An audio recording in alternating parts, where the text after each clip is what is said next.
name is Sylvia Polo, and I come from the Bronx. I had a hysterectomy. The physician involved said that if I didn't have a hysterectomy,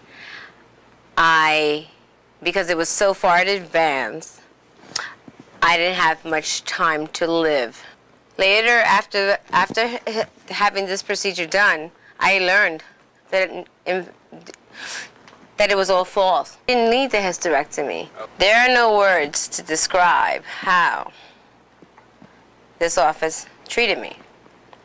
It was like family, very compassionate, very respectful. You explained to me step by step. I was confused as to why I was missing an organ. I was comfortable from the beginning, from the first time we met.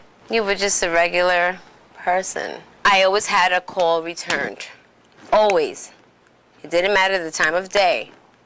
If I didn't understand something, it was explained, not in legal terminology. We'll never forget the compassion of this office, of you. Never.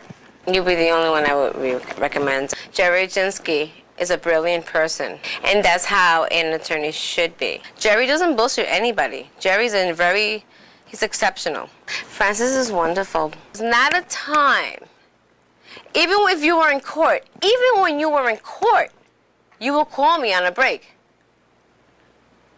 And I would tell her, it has nothing to do with this, but you still called. Welcome and thank you for joining me. I'm Gerry Oginski, a New York medical malpractice and personal injury trial lawyer practicing law here in the state of New York. In today's video tip, you heard about Sylvia and her case involving an unnecessary hysterectomy. We learned that as a result of improperly reading and recognized pathology reports of certain tests that were performed, Sylvia's doctor recommended that she have a hysterectomy and told her that if she did not have a hysterectomy, the cancer that she had inside of her would spread and she would shortly die. Sylvia was only 27 years old at the time and had 2 small young children. She certainly did not want to leave her children without a mother, so she agreed to undergo the hysterectomy. In Sylvia's case, we were able to show that the doctor performed an unnecessary hysterectomy. How did we know that? By obtaining the records, and specifically the pathology records, which showed that after the hysterectomy had been performed, there was no cancer anywhere.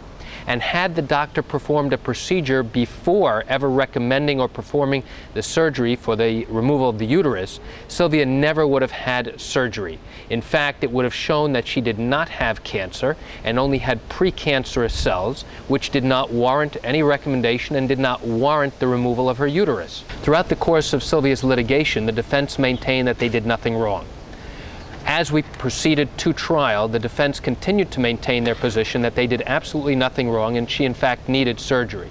However, when we brought experts into trial, we were able to show and confirm that Sylvia did not have cancer at any time. Right before closing remarks were to be made, the defense made an offer of settlement which was acceptable to Sylvia and her family. And that's it for today's client testimonial. I want to thank you for joining me. I'm Gerry Oginski. Have a great day.